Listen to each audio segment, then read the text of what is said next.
BBC Sounds app, on your smart speaker, Play BBC Radio Manchester. and on your radio. The sound of Manchester is BBC Radio Manchester.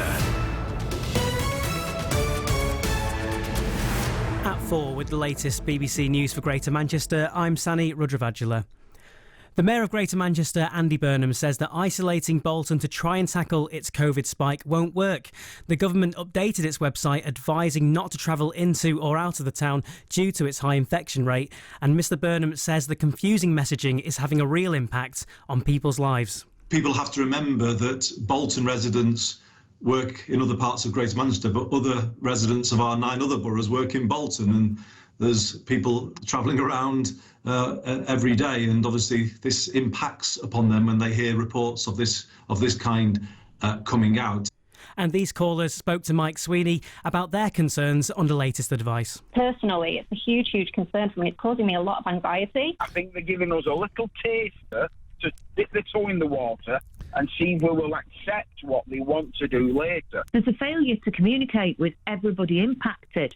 So they just posted it, but then said, oh, it's just guidance and advice.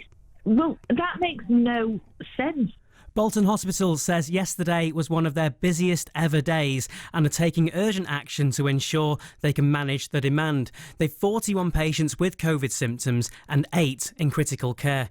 Going into the bank holiday weekend and half term, the hospital says they're advising people to only attend the emergency department if it's absolutely necessary. The first paramedic to go into the Manchester Arena bomb scene says he didn't immediately start treating casualties despite people shouting at him for help. Patrick Ennis was one of only 3 paramedics who went directly into the city room. He told the public inquiry into the atrocity that as the first person from the ambulance service on the scene, it was his job to prepare for a wider major incident response. So the initial part would be the command and control, then establishing safety, communication, assessing, and then triage before treatment, and then finally transport. So the treatment of casualties is something that necessarily has to be something that isn't an initial action. People in the region's black communities are reflecting on a year since the murder of George Floyd. The African-American was killed by a white police officer in the US 12 months ago, and his death sparked global protests against racism and police brutality. Dr. Patrick Williams from the Manchester Metropolitan University is a lecturer in criminology. He says it's still an issue in the UK. Whilst we can talk about George Floyd, there were numerous anniversaries and moments that we need to acknowledge, and what we need to do is attempt to try and move to a point where we can reduce the likelihood of violence being used against black and brown bodies. And I'm not sure what that takes, but certainly that should be the conversation. Make a difference. BBC Radio Manchester. A mental health campaigner from Audenshaw is launching a new campaign on suicide prevention.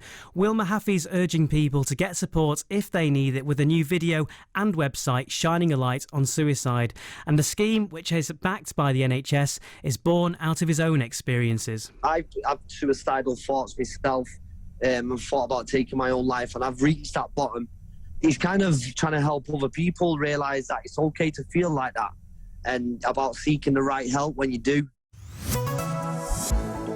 And the weather this afternoon will see a mix of sunny spells and cloud. Some scattered showers will move in from the north later on with moderate northwesterly winds and a maximum temperature of 13 degrees Celsius. For an update anytime, you can ask most smart speakers to play BBC News for Manchester. And in the travel, there's one lane closed on northbound on the A56 Bury New Road from Knoll Street to Northumberland Street because of a breakdown. On the Metrolink, there's minor delays on Media City line because of a broken down tram at Media City, and there are also delays between Eccles and Deansgate Castlefield. Your travel from BBC Radio Manchester, more in 20 minutes.